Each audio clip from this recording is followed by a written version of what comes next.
امریکی کانگریس کا خط ملکی معاملات میں مداخلت قرار دیا ہے۔ بخاری صاحب، ایک طرف پی ٹی آئی یہ الزام لگاتی رہی کہ امریکہ نے رجیم چینج کیا ہے، اب امریکہ سے امیدیں بھی ہیں، کس طرح سے دیکھتے ہیں آپ اس چیز کو؟ دیکھیے، یہ میرا خیال ہے پہلی دفعہ نہیں ہے، پہلے بھی ہم نے دیکھا کہ پہلے کہا ڈونلڈ نے میری حکومت گرا دی، پھر کہا باجوہ نے گرا دی، پھر کہا وہ جو میں نے بیان دیا تھا that is on my back and so on and so forth. تو وہ تو اپنی پوزیشن جو ہے وہ چینج کرتے رہتے ہیں۔ میرے خیال سے 2-3-4 چیزیں جو ہیں وہ بہت اہم ہیں اس اعتبار سے۔ ایک تو یہ کہ وہ جو 60 ارکان نے خط لکھا تھا امریکی کانگریس کے، اس کا جواب دینا بہت ضروری تھا۔ مجھے تو حیرت ہے اس بات کے اوپر کہ اتنی تاخیر کیوں کی ہے انہوں نے جواب دینے میں، تو بہت فوری طور پہ اس کا جواب دینا چاہیے تھا۔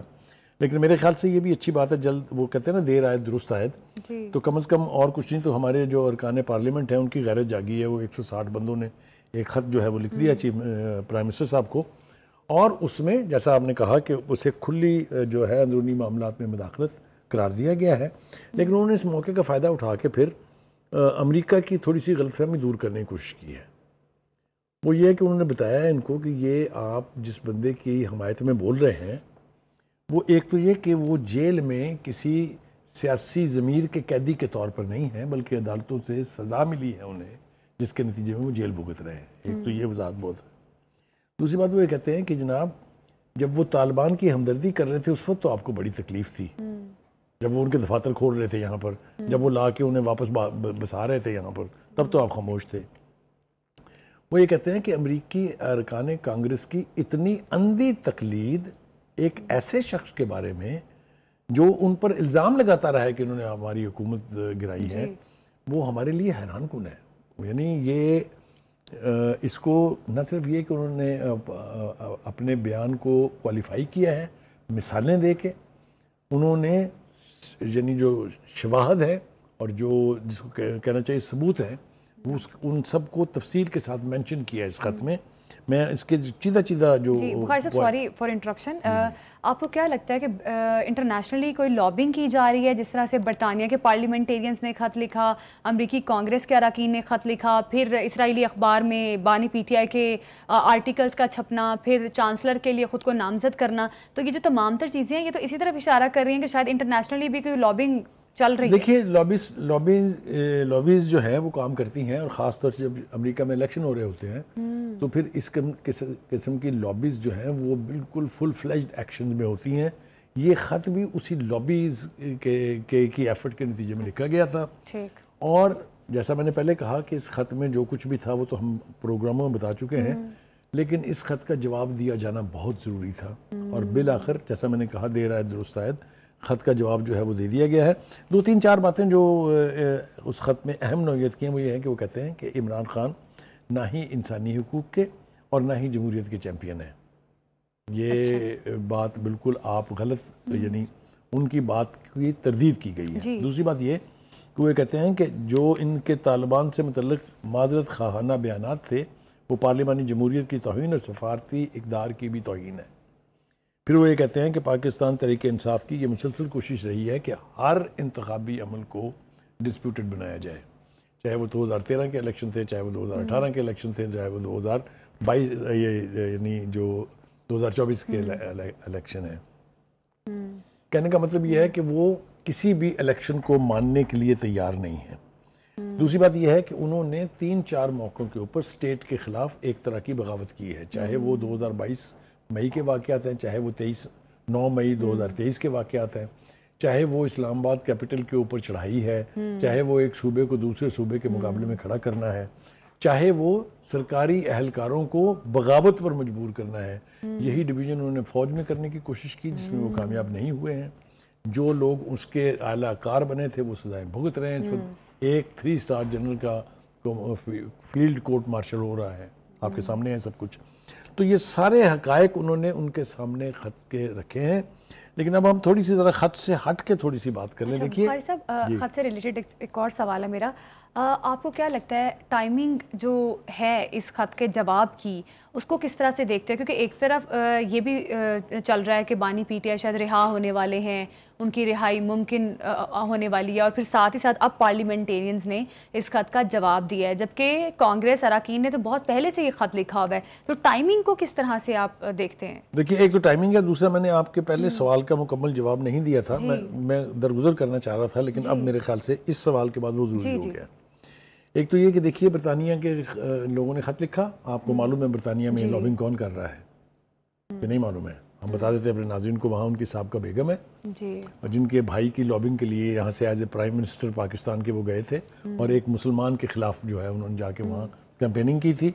اور دوسری طرف امریکہ کے اندر جتنی جیوش کمیونٹی ہے وہ ساری جو ہے وہ خان صاحب کی حمایت میں کھل کے سامنے آ رہی ہے. اسی طریقے سے جہاں جہاں سے بھی ان کے حق میں آواز اٹھ رہی ہے وہاں لابیز کام کر رہی ہیں. اور یہ this is not the last effort, یہ ایفرٹس ابھی جاری رہیں گی. لیکن میں سمجھتا ہوں کہ حکومت پاکستان نے بہت بہتر کیا ہے کہ امریکہ کو یہ جواب دیا ہے. ابھی تو میں بہت ساری چیزوں کو اوائڈ کرنا چاہ رہا تھا، لیکن میرے خیال سے کچھ چیزوں کا تذکرہ بہت ضروری ہے. اس خط میں یہ بھی کہا گیا ہے کہ یہ وہی صاحب ہیں جو اپنی بیٹی کی سرپرستی سے منعرف ہے لاس اینجلس کی ایک عدالت میں، اور آج تک اس عدالت سے مفرور ہیں. ٹھیک ہے جی. پھر انہوں نے یہ بھی کہا ہے کہ جو کچھ بھی اس وقت پاکستان میں ہو رہا ہے اس کا یعنی جو سب سے نیگیٹو امپیکٹ ہے وہ یہ ہے کہ کسی بھی چیز کو چلنے نہیں دیا جا رہا. ایک نیگیٹو مائنڈ سیٹ میں ہے، ایک ڈینائل موڈ میں ہے. کھلم کھلا کہتے ہیں نہ حکومت کو مانتے ہیں نہ پارلیمنٹ کو مانتے ہیں. اگر کوئی عدالت فیصلہ ان کی مرضی کے خلاف دے دے تو کہتے ہیں اس کو بھی نہیں مانتے ہیں. تو یہ جو ڈینائل موڈ ہے یہ بھی ایک عجیب و غریب قسم کی کیفیت کا نام ہے. اس پہ بعد میں مزید بھی بات کریں گے، لیکن 2-3 4 باتیں اور میں اہم کرنا چاہتا ہوں. وہ یہ ہے، ایک تو یہ کہ اس وقت پی ٹی آئی کو مجھے لگتا ہے کہ انہیں یہ امید ہے کہ ٹرمپ آئے گا، عمران خان کو رہائی دلائے گا، عمران خان حکومت بنائے گا، پھر پاکستان کو امریکہ سے نجات دلائے گا، اور پھر امریکہ کو کہے گا ایبسولوٹلی ناٹ. یہ جس کو کہتے ہیں نا دیوانے کی بڑھ، یہ خواہشات ہیں. ایسا کچھ نہیں ہونے والا، نہ ہی ایسا کچھ ہونے چاہیے. جہاں تک پاکستان اور امریکہ کے تعلقات کا معاملہ ہے، وہ میرے خیال سے ہمیشہ سے ون سائیڈڈ رہے ہیں. پاکستان نے نان نیٹو الائی کے طور پر بھی اور ایک پرانے اتحادی کے طور پر بھی ہمیشہ امریکہ کی ہر انٹرنیشنل افیئر پر، ہر انٹرنیشنل کانفلکٹ میں حمایت کی ہے. لیکن ہمارے خلاف امریکہ کی بٹریل کی ایک اتنی طویل لسٹ ہے کہ ہمیں کئی پروگرام کرنے پڑیں گے اس میں. آپ F-16 کا حوالہ لے لیجیے، کیش پیمنٹ کی ہوئی تھی، جہاز نہیں دیے، کہا کائنڈز میں لے لیں، پیسے نہیں دیں گے. اب ہمارے اوپر لانگسٹ اکنامک ریجیمز ہمارے خلاف امپوز کی گئیں، آپ کے سامنے ہے. وہ چھٹا بیری بیڑے کا ذکر میں کروں گا تو بات بہت دور چلی جائے گی.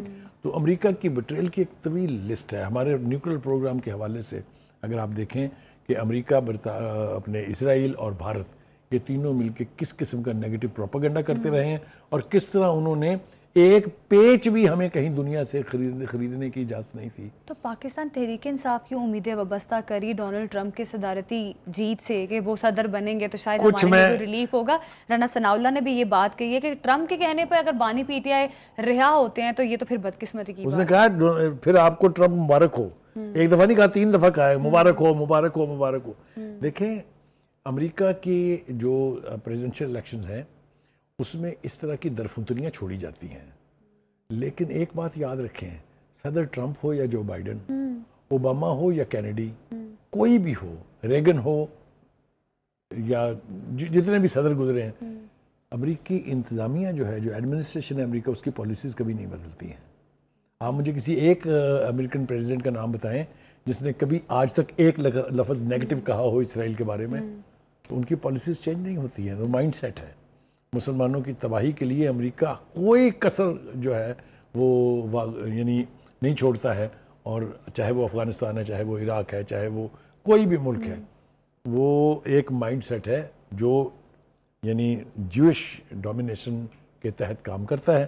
اور اسی وجہ سے یہ صہیونی فتنہ جو ہے یہ آج تک قائم و دائم ہے. فلسطین میں رہنے کے لیے آئے تھے کرائے کے گھروں میں، اور اب وہاں کے مالک بن بیٹھے ہیں. اینی اس کے اوپر تو بے پناہ بات ہو سکتی ہے، طویل بات بھی ہو سکتی ہے. لیکن ایک بات میں آپ کو بتا دوں کہ امریکہ سے تعلقات میں جب کبھی خرابی ہوئی ہے یہ امریکہ کی طرف سے ہوئی ہے, پاکستان نے کبھی نہیں کی ہے.